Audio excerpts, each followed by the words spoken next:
Good morning, and here we go again with another video lesson. Today's lesson is on facts versus opinion, and then what is bias and what is propaganda. These are some of the hot topics that you will encounter on your social studies test, GED test, as well as practice test.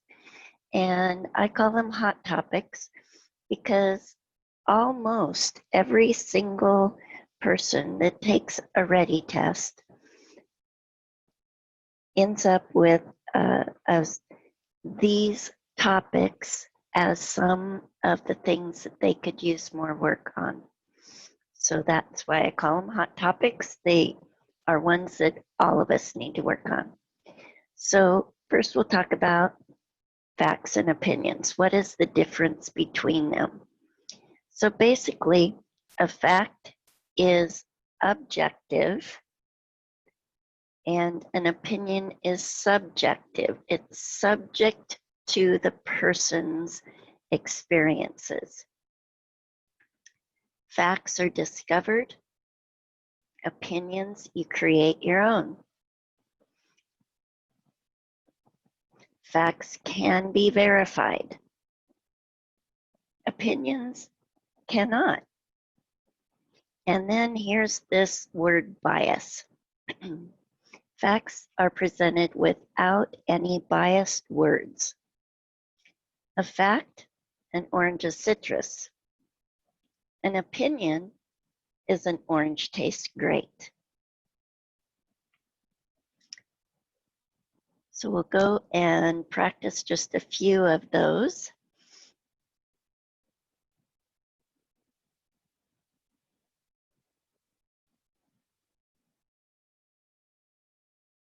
Movies are generally more interesting than books. Opinion.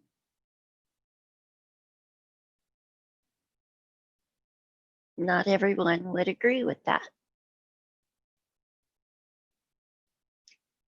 In Arizona, smoking in public places is against the law. Fact. And we only get 3 of these. There's a shortage of science teachers in the state of Florida. Can you prove that? If you can, it's a fact. If you cannot prove it, it's an opinion. In this case, it would be a fact.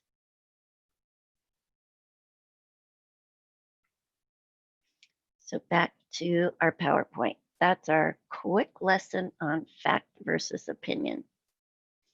Now we're going to go to bias and propaganda. We'll start with bias. You need to be able to identify these things. You will not be asked to define them. So sometimes we feel very strongly either for or against something, and we want to persuade others to share our feelings or to agree with our feelings. This is what authors try to do as well. In your RLA test on the written part, the essay part, you will have 2 short passages to read. One of them will be for something and the other point of view will be against that thing. They will use bias. You have to be able to identify that. Bias is unfair preference, either for or against something. So why is it unfair? Because it's based on opinion, not on facts. Here's an example. Reading for pleasure is a waste of time. People who spend hour upon hour reading don't get to live in the real world. They don't really learn anything that is useful about how to deal with everyday people and problems. Plus, teachers are always making us read things that are boring. Let's do some review questions first. What is the claim? Or in other words, what is the author's thesis? What point is the author wanting to make?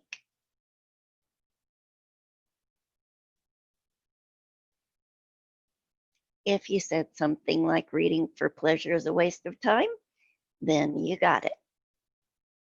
What are the facts identified in here?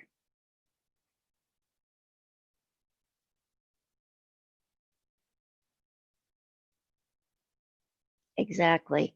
There are none. The opinions? You got it. Almost everything else that is said besides the claim is an opinion. What's the author's tone? Is the author angry or happy or ecstatic or depressed? Something like angry. What is the purpose? Remember, author's purpose is PIE, P-I-E. Persuade, inform, or entertain. So this one is definitely to persuade. Inferences. What can we infer about the author? Remember, an inference is something that you read between the lines. It isn't out and out stated, but you, by reading between the lines, you can say something about that author.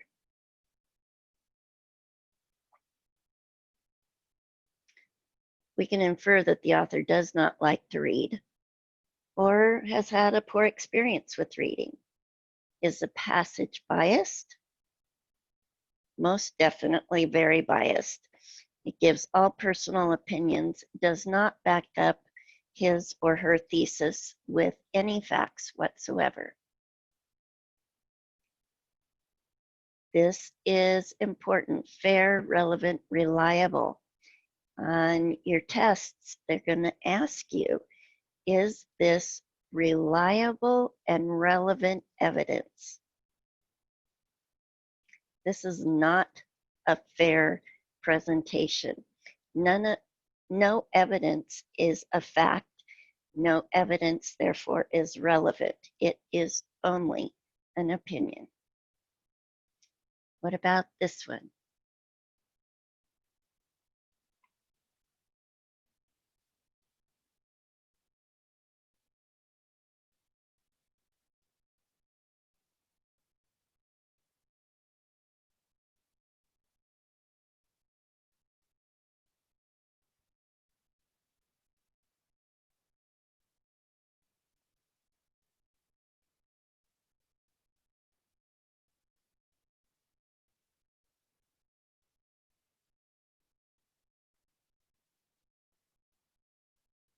What claim is being made?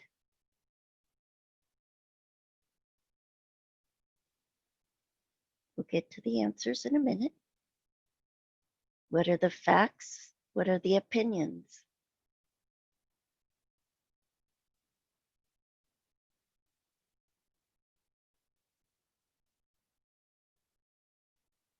Author's tone? How does the author feel?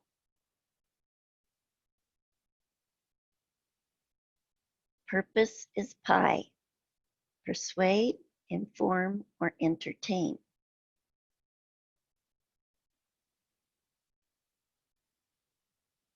What inference can you make about the author?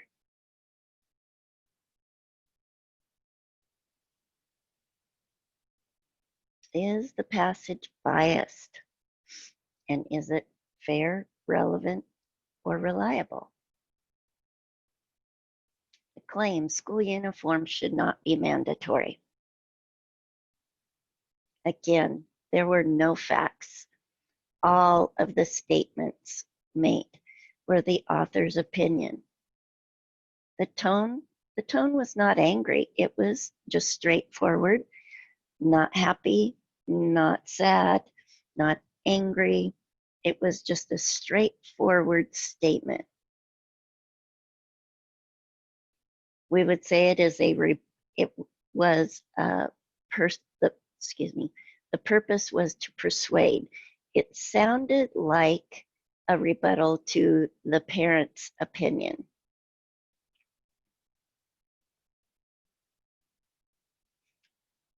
We can infer that the author is probably a person that goes to that school and does not want to wear uniforms. Remember, it's bias. It only gives one side of the story. It's all opinions. Therefore, it is not fair. It doesn't give both sides of the issue. Okay, you will not be asked to identify these types of bias, but you will need to be able to recognize them.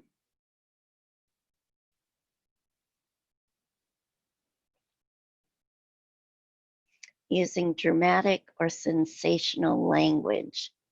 Where do you see that? Let's look at this one first. The wimp and insecure. Dumb. So that's the spin, the author's take on that person or on that story. And oh, there's another one, duped, how I was duped.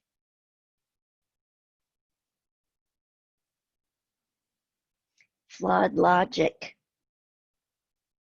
is reasoning that is not fair. It is a way to misrepresent opinions. So this is a scary statement. Looked presidential in an all-white outfit. This one is an all-white outfit.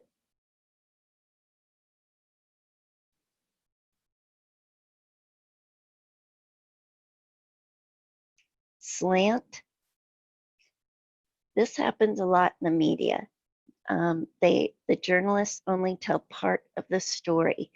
So you need to be aware of that. Don't let the slant of a story make you think that that is a fact. So 1 million civilians were killed, 1 million bad guys were killed.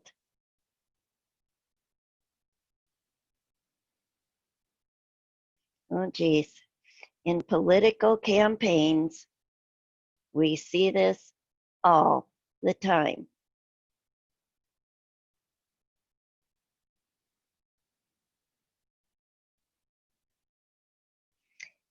Beware of ones that state an opinion and make it sound like a fact. If seats that look like this one in Pennsylvania are toss-ups in November, it's going to be a bloodbath. It is going to be a bloodbath. Sounds like a fact, but we know it's an opinion. This is an example of sensationalism as well. Makes you shocked to see this in relation to a political statement.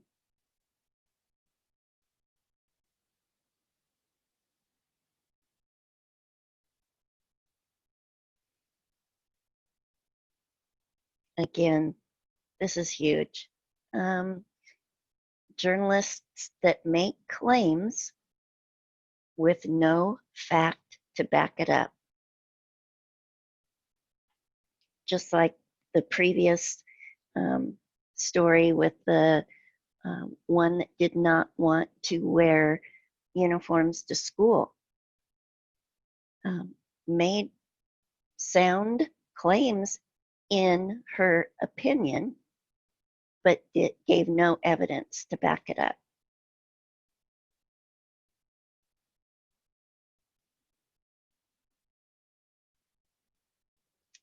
Placement. Look at 52%, 51%. Bush, Obama, this is dated, I know. This says 52% country is united, 51% country is divided.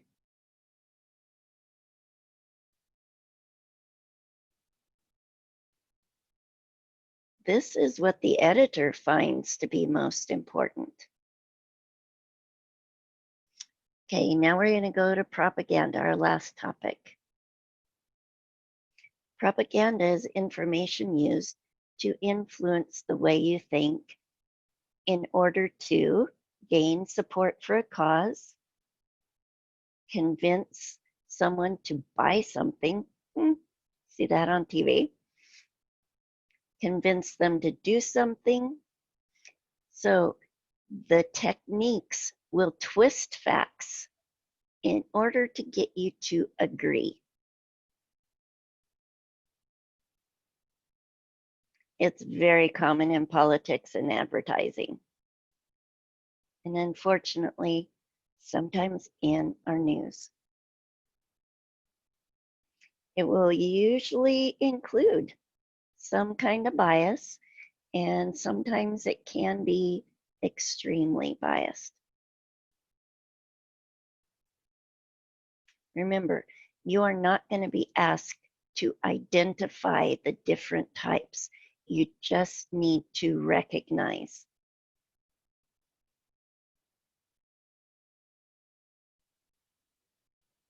Flag in the background, strong fist, victory, job is emphasized. So, media techniques. We can, how many of you have ever really watched a scary movie with the sound off? If you're watching a scary movie without the scary music or the screams or whatever, you're going to not get that same feeling. So media techniques are intentionally propaganda techniques.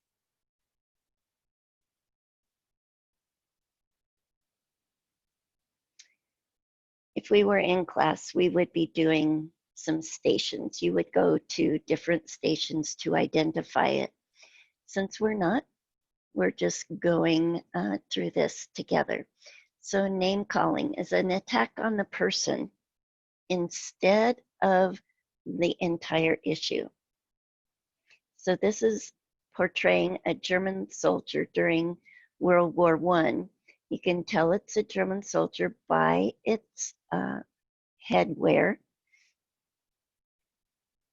And you can tell, you know, the bloody arms, the dripping blood, the evil looking face. So this is portraying a German soldier as a monster.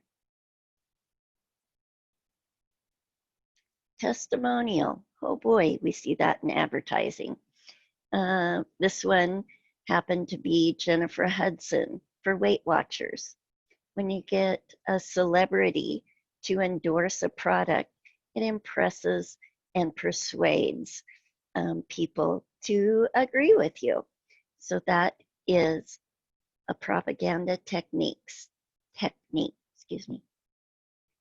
Transfer, taking one image and making it transfer to a new feeling or an agreement with what the author feels. So you have, looks like a martini glass with a wrecked car around it. This was an advertisement by Mothers Against Drunk Driving. It gives you that feeling of intense sorrow if you were that mother. So it's the transfer of feelings. Glittering generalities. Things go better with Coke.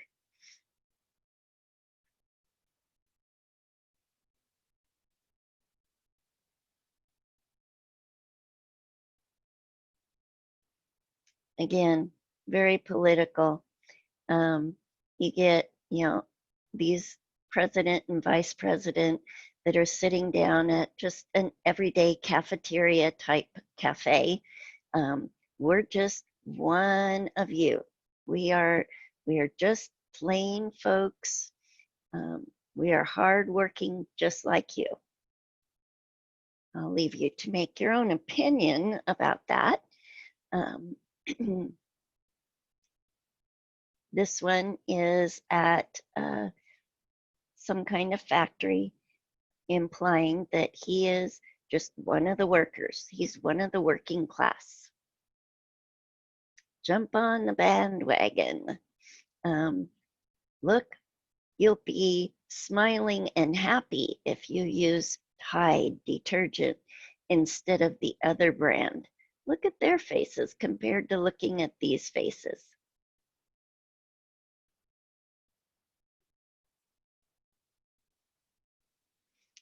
Card stacking is presenting only one side of the issue. It happens a lot in advertising. We see this image, which makes you think that, oh my goodness, there's a lot more red than there is blue, so that means that this company must be better than that company. It's only one part of the entire issue, isn't it? Emotional appeal.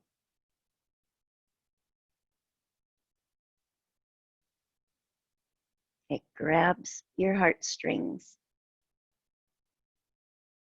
Snob appeal. Oh, I will look like this if I use this kind of perfume. I don't think so. Statistics. Oh, this one. They use what appear to be facts, a graph, numbers, data. They want you to think that it's fact, but that's just another way of presenting propaganda.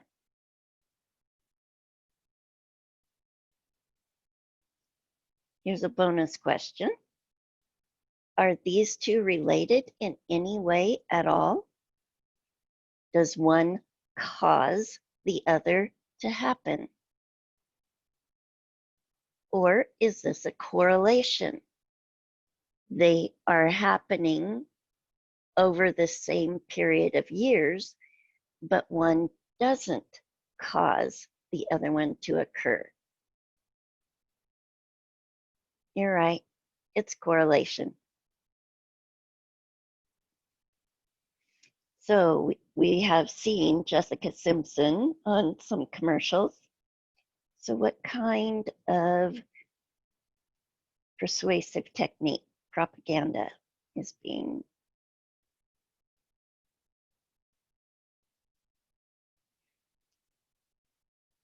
We would say either testimonial or jump on the bandwagon. Friend tells you you need a smartphone because everyone has it. Definitely bandwagon.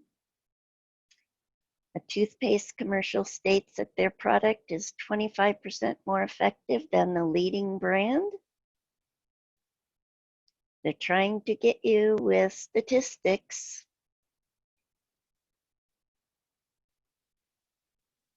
Only tall people can play basketball. That's a generality. So if you wish to go through this PowerPoint again, or in this case, it's Google Slides, then you can click on these two to see some political ads that are current real life examples. So to wrap up, bias is the inclination for or against something. Some synonyms would be prejudiced or racist. Propaganda is a planned set of messages. Think of posters or advertisements, commercials aimed at influencing opinions or the behavior of a large number of people.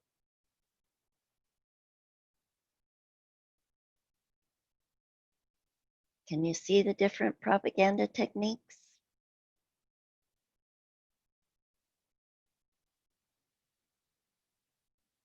Flag in the background, all American people. And trying to get you to identify that this guy and this guy are just best pals.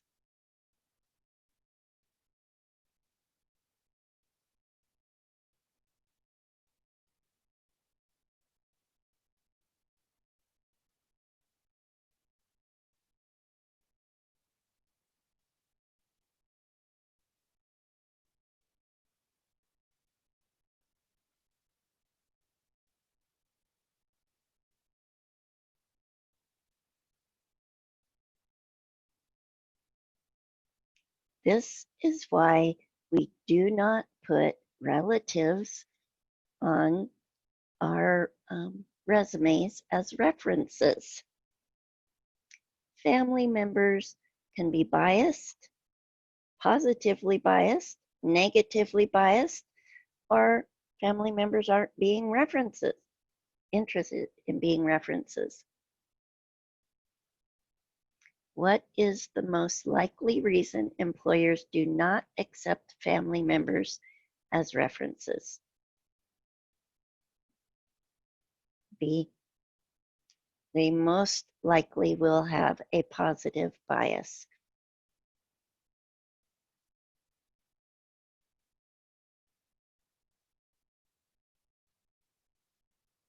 Question 2, the best example of the use of propaganda.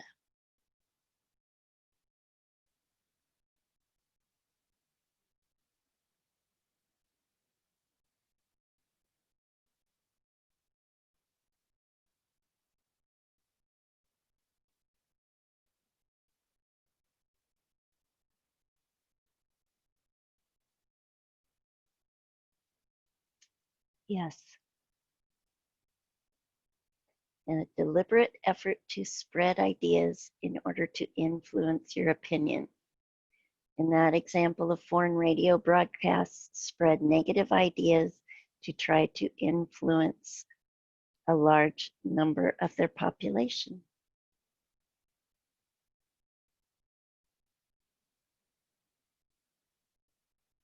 I've already mentioned that you will see 2 views on the same topic on your RLA essay. And the question they will ask you is, which side is better supported? You look for those facts. You try to identify opinions and bias, which would mean it is not supported well. And you try to identify propaganda, which again is related to opinion and bias, and therefore is not a good way to support an essay. What type would be more credible? Facts, statistics, numbers. Okay, attached to the assignment for today is a worksheet called Judging Propaganda. It is on your assignment page, as well as a link being here. Let me get back over here.